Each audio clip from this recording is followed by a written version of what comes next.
네, 이번 주 시장에서 체크해야 할 것이 상당히 많습니다. 오늘 외국인들 선물 시장을 기반으로 강한 매수세 보여주고 있고 환율도 예의주시해서 봐야 하고 FOMC 결과 발표 이후로 또 시장의 방향성까지 저희가 여러 가지들을 지금 고려해서 시장에 임해야 하는 상황인데 이럴 때일수록 어디에 집중을 해야 할지 마켓 일타 강사를 통해 도움을 얻어보시길 바라겠습니다. 엔맥무드 신광선 매니저와 함께합니다. 안녕하세요. 네, 안녕하세요. 신광선입니다. 네, 제가 수급, 환율, FOMC 등등 많은 이제 네. 키워드를 얘기했는데 일단 오늘 외국인들의 매수가 반갑기는 합니다. 현물도 현물이지만 네. 선물을 상당히 많이 사고 있는데 네. 모르겠어요. 과연 그들의 의도가 무엇일까? 네. 전 이런 생각이 들었거든요. 그러니까 저도 궁금하네요. 네.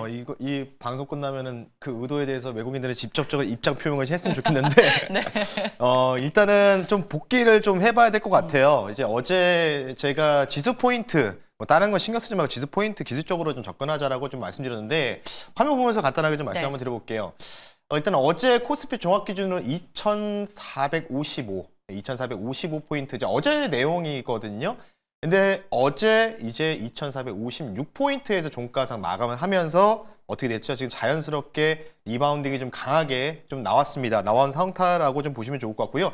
그래서 좀 오늘 여러분들 드리고 싶은 거는 이제 두 가지 시나리오로 좀 제시해 드리고 싶어요.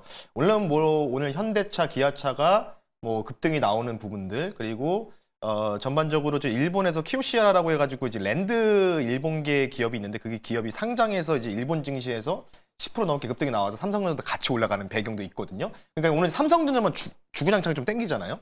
외국인들이 그것만 지금 사고 있거든요. 그리고 이제 내일 새벽 4시에 뭐가 있죠? 저는 이제 내일 새벽 FMC가 상당히 좀 중요하다고 보고 있어요. 우리나라 증시에서도. 그래서 지금 라인이 요 그림이 이제 2,505포인트예요. 2,505포인트를 제가 횡선으로 제가 딱 그어드렸는데 여기를 이제 FMC 결과에 따라서 돌파 나오면 우리 안정적으로 이제 흘러가면서 2,600까지 가버리는 거고 만약에 그렇지 못하면 또 맞고 밀리는 형태가 좀 나올 가능성이 좀 높다라는 점을 여러분들이 한번 체크 포인트로 좀 보시면 좋을 것 같기 때문에요. 아마 워낙 우리가 정치적 리스크로 워낙 왔다 갔다 하는 부분이 없지 않아 있다 보니까 지금 미국에 대한 이벤트를 대부분 생각을 좀 잘 안 하시는 것 같은데 내일 새벽에 있을 4시에 파월 연준 의장이 어떻게 얘기할 것이냐 요게 핵심 포인트다라고 좀 말씀을 드려보겠습니다. 저도 FOMC 중요하게 생각하고 있습니다. 네. 그 결과 발표 이후로 환율 안정화되는지 그리고 외국인들의 수급 연속성 있게 계속 들어올지 네. 그러면은 이번 주 빅 이벤트인 FOMC 결과 내일 확인하고 시장 좀 어떻게 움직이게 될까요? 그래서 어쨌든 FMC에서는 이제 어떤 식으로 이제 흘러갈 거냐, 결국은 이제 금리 동결할 거냐, 금리 인하할 거냐, 요에 대한 이제 문제인데. 지금 시장의 대부분 투자자분들은 이제 금리 인하할 거다라는데 이제 많이 베팅을 해놓은 또 이런 패드 와치에서도 좀 보이다 보니까 그래서 이제 어떻게 될 건지 한번 볼 텐데요. 일단 지금 금리를 인하할 수 있다는 이런 부분들이 약간 좀 미국 시장에서는 부정적으로 좀 보이는 것 같아요. 왜냐하면 지금 화면 보면서 말씀드리면 지금 제가 어제도 말씀드렸지만 미국이 지금 4대 증시가 있잖아요. 다우존스가 있고 그리고 S&P 500, 나스닥, 필라델피아, 러셀 이렇게 5대 증시가 있는데 지금 미국 다우존스가 46년 만에 긴 하락세가 지속되고 있다. 9거래 연속 하락한 적이 46년 만에 처음이라고 합니다.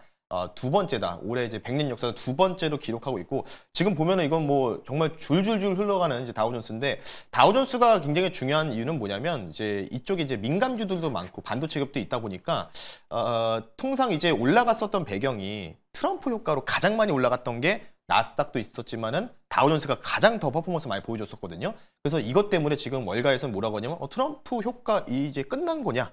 이런 식으로 논란도 있는데 어쨌든 이제 FMC 결과를 좀 봐야 될 텐데 그러면 이제 이분의 얘기를 좀 들어봐야 될 것 같아요. 어떤 얘기냐면 연준의 비공식 대변인이죠. 여러분 아마 지수플레이 하신 분들 다 아시겠지만 바로 닉 티미 라우스라는 이 월가에서 이제 유명한 이제 편집장인데. 이분이 연준의 이제 출입 기자 출신이다 보니까 주변에 이제 연준 위원들하고도 이제 밥도 먹고 식사도 하고 사우나는 가는지 안 가는지 모르겠어요. 어쨌든 여러 가지 측면에서 여러 가지 이제 좀 친하신 분인데 이분이 이제 어제 트위터 그 X 멘션을 남겼어요. 이제 빨간색만 좀 집중하시면 좋은데 인플레이션이 일단 9월에 나타났을 때보다는 좀 견고해졌다, 좀 강해졌다는 점 징후가 있어요. 그래서 그런 부분을 좀 인지를 좀 하고 있고요. 그리고 다른 위원들 금리 인하에 대해서 생각하고 있는 동료들도 있지만. 다른 이들로부터도 확신이 약화되고 있다. 금리 인하에 대한 확신이 좀 약화되고 있고 어쨌든 0.25bp를 인하를 할 것인데 그 이유가 좀 중요하다는 거죠. 앞으로 금리 인하를 안 할 수도 있다는 가능성들. 그러니까 가장 좋은 거는 금리 인하를 하고 또 쉽게 얘기해서 더 할 거예요. 경기 좋습니다. 더 할 거예요. 내년에도 더 할 겁니다. 요에 대한 멘트가 나와야 되는데 요게 이제 예를 들어서 이제 맨 아래쪽 빨간색 줄로 나와 있죠. 더 천천히 진행될 준비가 됐다는 거를 얘기가 나오게 된다면 쉽게 얘기해서는 조금 어렵지 않을까. 그러면 이게 아마 올라갔다가 쭉 빠지는 이제 계기가 될 수 있기 때문에 연준의 비공식 대변인인 닉 티머라우스 기자는 FMC에서 약간의 좀 기자회견에서 보수적인 전망을 내놓고 있다는 점을 여러분들이 한번 참고를 하시면 좋을 것 같기 때문에요. 연준의 비공식 대변인인 닉 티머라우스 기자의 엑스 멘션을 가지고 말씀 한번 들어봤습니다. 네, 알겠습니다. 그 닉 티미라우스 기자를 얘기하니까 유튜브에서 댓글로 네. 사우나도 같이 가는지 안 가는지가 궁금하다. 못 갔습니다. 아까 못 갔다고 말씀드렸잖아요. 네. 네. 못 갔다고 하더라고요. 네, 사우나. 그런 얘기까지 있네요. 알겠습니다. 뭐 지금 FMC 이후로 환율의 움직임이 상당히 또 중요한데 네. 오늘 제가 환율도 투자텔에서 얘기를 했습니다. 네. 환율이 안 잡히고 있는 상황이잖아요. 맞아요. 이 네. 부분은 시장에서 어떻게 봐야 돼요? 제가 요거를 역으로 한번 우리 앵커님한테 질문을 드릴게요. 지금 네. 환율이 싸다고 생각하세요? 아니면 비싸다고 생각하세요? 저는 비싸다고 생각해요. 비싸다고 생각하십니까? 네. 그러면 실제로 볼 수 있는 기준치가 있습니다. 예. 화면 보면서 간단하게 좀 말씀드릴 텐데요. 바로 이 코인과 연동된 달러를 측정할 수 있는 가치가 있는 코인이 있어요. 바로 테더 코인이라고. 예, 네. 그렇죠. 업비트 기준으로 테더 코인을 말씀드릴 텐데 테더 코인은 뭐냐면 스테이블 코인의 일종이라고 좀 보시면 될 것 같아요. 법정 화폐를 기준으로 한 달러를 측정할 수 있는 코인을 바로 테더 코인인데 원 테더 코인 기준으로 원화 기준으로 말씀드리면 현재 1,464원. 현재쯤 달러 얼마죠? 원 달러가 1,430원대 네. 유지하고 있습니다. 30원이나 지금 우리나라 원 달러가 싼 상황이죠. 싸다는 거죠. 원 달러. 근데 테더 코인 기준으로는 이거는 미국 기준이기 때문에 실제로 보면 30원 정도 차이가 나고 있다. 그럼 쉽게 해서 볼까요? 당국에서 원달러 방어 엄청나게 열심히 하고 있다는 반증이겠죠. 그러니까 이 테더 코인에 대한 기준치를 본다면 물론 프리미엄이 한 2원 정도 껴있긴 하지만 현재 테더 코인에서 30원 정도는 좀 지금 싼 상황이기 때문에 만약에 원달러에 대해서 뭔가 환차익을 하실 분들은 이 코인에 대한 기준가를 보면은 당연히 환전하셔야죠. 30원이나 더 싸기 때문에. 네. 저 이렇게 좀 말씀드리고 싶기 때문에 지금 테더 코인 미국장 기준으로는 굉장히 싼 코인이고 현 당국에서 엄청나게 지금 환율 방어를 하기 위해서 소진을 많이 하고 있다는 점 참고하시면 좋을 것 같습니다. 네.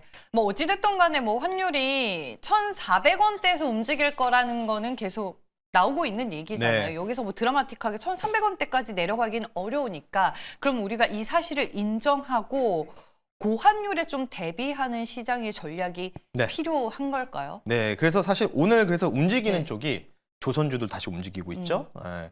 전반적으로 이제 민감주들 위주로 조금씩 움직이고 있는 상황이 좀 연출이 되고 있어요. 사실 뭐 자동차도 민감주기 때문에 뭐 이렇게 움직이고 있는데 그래서 오늘 종목을 좀 준비했는데요. 지난번에 뭐 하나오션 한번 편입했었고 다른 또 조선주를 편입하려다가 최근 트렌드가 그러니까 뭔가 무거운 종목보다는 약간의 이제 시총이 한 1,000억에서 2,000억 정도 되는 약간 중소형주들의 플레이들을 지금 최근에 메이저들이 많이 선호하는 것 같기 때문에 이와 관련 직간접적인 수혜주를 좀 가지고 나왔고요. 오늘 그 탄소 배출권 아까 김정은 아나운서분이 네. 열심히 브리핑을 하시는 걸 보고 저도 감탄을 받았는데 그래서 이제 같이 좀 움직이는 이제 이 탄소 배출권을 갖고 있는 기업을 좀 소개하겠습니다. 종목명 바로 말씀드릴게요. 종목명은요. 네. 두 글자입니다.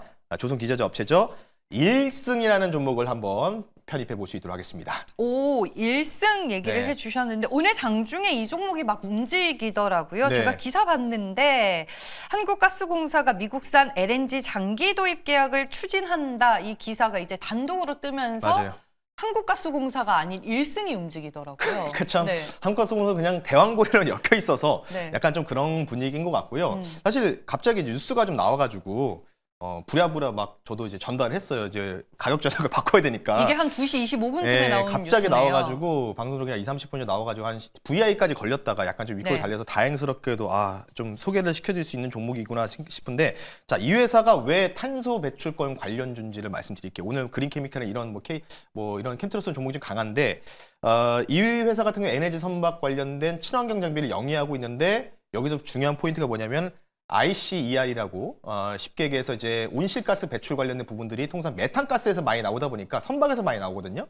이 ICR 관련된 부분에 따른 장비를 현재 이 회사가 국내로 독점적으로 개발했고 현대중공업과 이제 조인해서 또 납품을 하고 있습니다. 그래서 앞으로 향후 건조될 NLG선 전 세계적으로 200여 대에 대해서도 이제 납품 예정이라고 이제 명시가 좀 되어 있고요. 뭐 앞서 탄소 배출권 관련된 브리핑도 잠깐 보셨다시피 트럼프 2기에서는 NLG선 관련된 발주 증가가 기대된다는 점. 그리고 고환율이 좀 지속될 수 있는 가능성에 대해서는 우리가 부정할 수 있는 사실이기 때문에 여기서 이제 원달러가 많이 빠져봤자 1,400 한 7, 80원 정도라고 좀 추측을 할 수가 있을 것 같아요. 어쨌든 저점을 높여주면서 계속 올라가는 추세이기 때문에 그에 따른 직간접적인 수혜주다라고 말씀드릴 테니까요. 조선 쪽은 왜냐하면 고환율일 때 계약을 하면 그 계약권대로 그대로 진행이 되거든요. 따르려고 떨어지더라도 아마 아실 거예요. 그래서 아마 그 부분에 따라서 당연히 기자재 쪽은 바로바로 납품이 들어갈 수밖에 없기 때문에 계약하는 동시에 효력이 발생하기 때문에 그 이유는 달러가 떨어져도 상관없거든요. 그래서 그에 대한 고환율 수혜주다는 점 참고하시면 좋을 것 같습니다. 네, 오늘 장중에 주가 변동성이 참 컸잖아요. 네. 가격 전략은 어떻게 포인트 잡아야 돼요? 일단은 뭐 상당히 좀 차트가 좀 괜찮습니다. 조금 이제 차트가 좀 이쁜 차트를 좀 보이고 있고요. 지금 이제 거래량이 산발적으로 터졌지만 이제 정배열로 장기 도표에서 대부분 이제 돌파가 나왔고 지금 이제 VI 걸렸다가 약간 좀 밀렸거든요. 그래서 아마 제가 판단했을 때는 이전에 전고점 근처를 다시 한번 슈팅이 가능하다라는 점에서 목표 가격을 현재가에서 4,700원까지를 한번 목표 가격으로 좀 제시해 드릴 수 있도록 하겠고요. 손절 가격은 조금 타이트하게 3,650원 선으로 좀 말씀드릴 테니까 요 라인이 지금 이제 그 쉽게 얘기해서 단기 상승 추세예요. 요 라인이 깨지지 않는다면 이전에 전고점 한번 비비러 갈 수 있는 뭔가 슈팅이 가능하다는 점 1승 가격 전환 참고하시면 좋을 것 같습니다. 네, 마켓 일타 강사 오늘의 핵심을 요약해보면 고환율, 즉 간접적인 수혜를 기대해 볼 수 있는 1승으로 공략을 해보자라고 말씀을 해주셨습니다. 오늘도 장마감 후에 무료 방송 있으시죠? 네, 내일 새벽 FMC가 굉장히 중요한데 어차피 뭐 끝나고 나서 거의 끝날 때쯤이기 때문에 내일 FMC 결과가 이제 금리 인하냐 아니면 동결이냐 뭐 요 결과에 따라 시나리오가 좀 많이 달라질 것 같아서요. 그 관련된 대응 전략 만약에 금리 인하 시, 동결 시에 종목 포트폴리오도 당연히 교체가 좀 돼야 되겠죠. 그래서 그 관련된 부분도 포인트 3시 50분에 너튜브에 신광섭 주식이라고 검색하시면 무료 방송을 통해서 유튜브 방송을 통해서 말씀 한번 들어볼 수 있도록 하겠습니다. 네, 알겠습니다. 마켓 일타 강사 오늘도 엠뱅거드 신광섭 매니저와 함께했습니다. 고맙습니다. 네, 감사합니다.